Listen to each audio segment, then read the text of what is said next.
Shalom, selamat jumpa lagi saudara seiman, saudara dalam Tuhan, keluarga dimanapun Anda berada.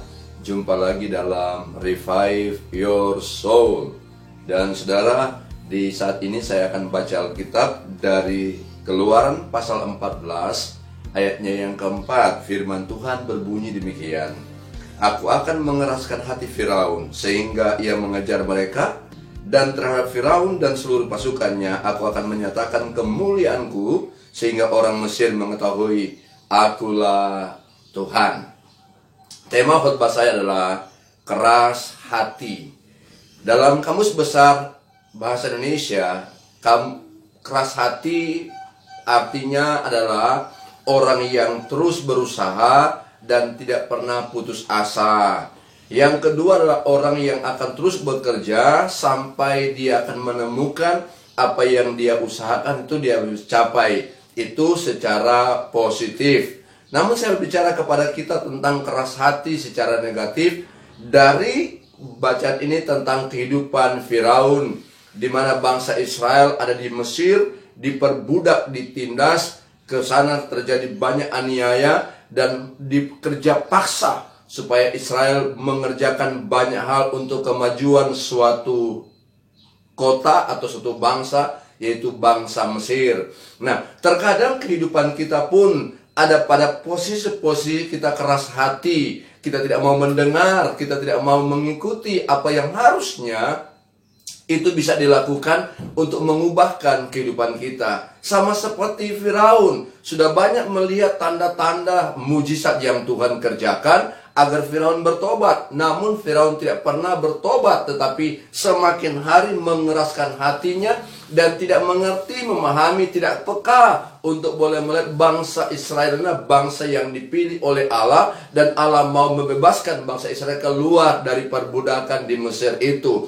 Sehingga tulah demi tulah yang dialami oleh bangsa Mesir, dari tulah pertama sampai tulah ke-10, kematian anak sulung, yang harusnya ini membukakan kehidupan atau mata telinga daripada Firaun untuk berkata bahwa yang mereka berperang itu bukan dengan manusia, bukan saja dengan Musa atau dengan bangsa Israel, Allah yang ada di balik itu. Nah, kekerasan inilah yang membuat akhirnya ada banyak terjadi korban dan sebagainya. Nah, saudara, terkadang kita pada posisi itu. Ketika firman Tuhan berkata, kalau engkau mendengarkan suaraku, janganlah engkau keraskan hatimu. Bertobatlah, jangan seperti di Masa dan Meriba, terjadi kepahitan. Tuhan mau supaya saya dan saudara sebagai orang percaya membukakan telinga kita, peka dengan suara Tuhan berkata, jangan keraskan hatimu. Kita ego, kita mementingkan diri kita sendiri, kita berkata sering kali kita sanggup, kita mampu, kita hebat, kita luar biasa. Dan ketika Tuhan berkata bertobatlah, dengarkanlah suaraku, berbaliklah kepadaku. Tapi orang percaya ketika lagi asik dengan kehidupannya, ketika di zona nyaman, orang percaya terkadang lupa bahwa sesungguhnya dia telah jauh meninggalkan Tuhan, dia telah jauh melupakan Tuhan, dan Tuhan mau supaya kita berbalik kepada Tuhan. Keraskan hati, jangan sampai Tuhan mengeraskan kehidupan saya, jangan sampai Tuhan mengeraskan hati saya untuk tidak bisa lagi mendengar, melihat apa yang sesungguhnya kebenaran itu yang Tuhan izinkan, yang Tuhan inginkan untuk saya dan saudara lakukan. Oleh karena itulah, kenapa Tuhan katakan janganlah mengeraskan hatimu. Janganlah engkau mengeraskan hatimu kalau engkau mendengar suara Tuhan berkata, berbaliklah, bertobatlah. Apa yang akan terjadi ketika orang-orang yang mengeraskan hatinya untuk tidak mendengarkan suara Tuhan? Yang pertama, ayat 7 jelas berkata bahwa orang yang mengeraskan hatinya, maka dia akan kehilangan aset yang sangat berharga. Ketika orang-orang Mesir menyerbu bangsa Israel, mereka sana di Firaun menyiapkan 600 kereta yang terpilih. Aset-aset yang terbaik yang harusnya kita punya, kita miliki, harus kita nikmati. Namun akhirnya itu harus lenyap. 600 kereta yang terpilih karena kekerasan hatilah daripada Firaun.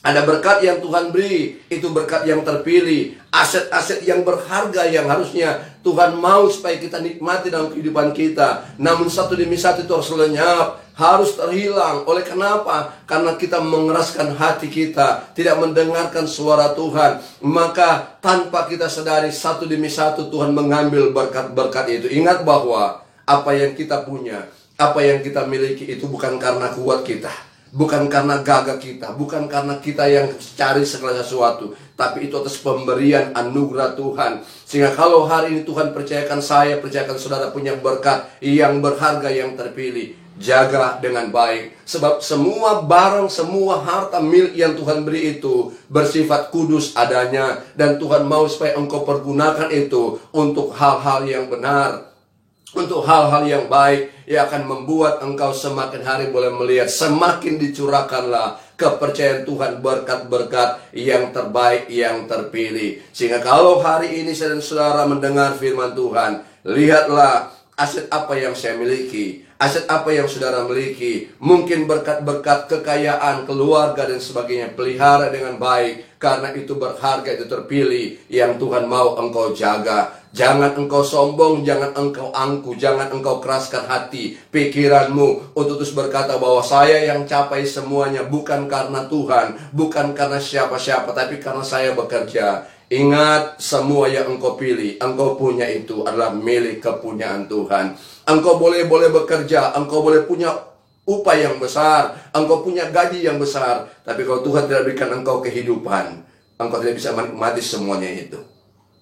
Keras hati yang kedua yang menghasilkan adalah kehidupan yang sia-sia.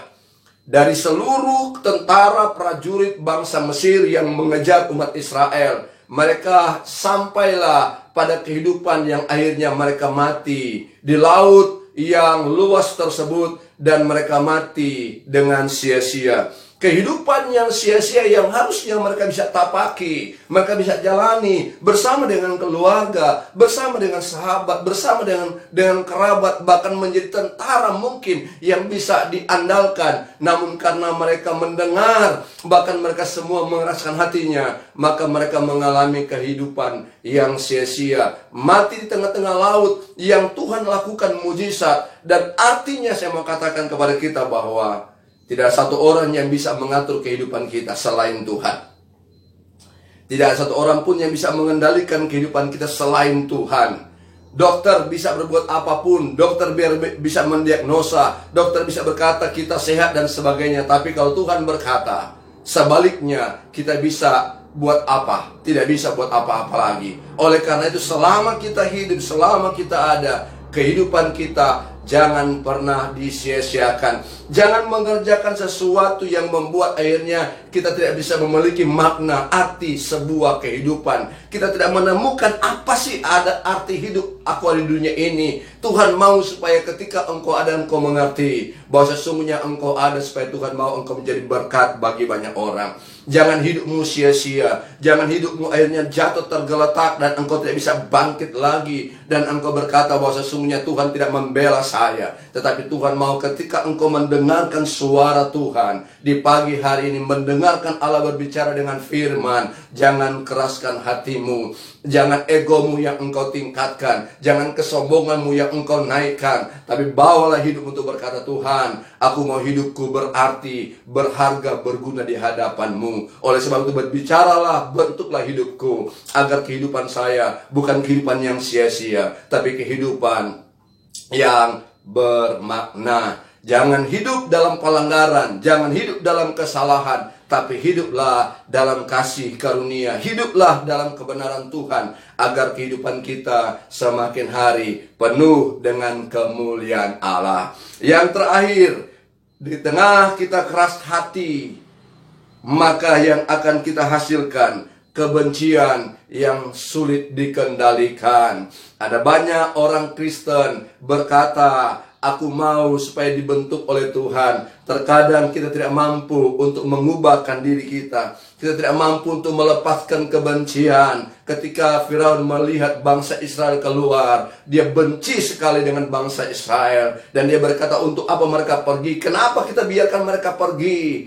Ada kebencian yang dalam diri kita, mungkin kepada sesama, kepada saudara, kepada sahabat, dan sebagainya. Ada kebencian yang sulit untuk kita taklukkan, dan ini bisa menghancurkan. Dan kebencian yang sulit dikendalikan ini akan menghasilkan porak-poranda, akan menghasilkan kehancuran yang lebih dalam lagi. Kalau engkau merasa dirimu hari ini benci dengan seseorang, jangan tinggal dalam kebencian yang sulit dikendalikan. Tapi biarlah engkau berkata, aku membuka hati saya sepenuhnya. Aku tidak mau keraskan hatiku, karena aku mau untuk hidup sebagaimana Allah mengasihi saya, Allah mengampuni saya, dan saya belajar untuk membuka diri, mengampuni setiap kesalahan, setiap pelanggaran yang orang lain juga berbuat kepada saya. Karena kalau saya bisa mendapat pengampunan dari Tuhan, maka saya pun harus belajar mengampuni sesama manusia. Supaya ketika saya membuka diri, bukan kutuk yang saya terima, tapi berkat-berkat yang berkelimpahan yang akan saya peroleh dari Tuhan. Oleh karena itu, di akhir khotbah saya katakan, janganlah keraskan hatimu.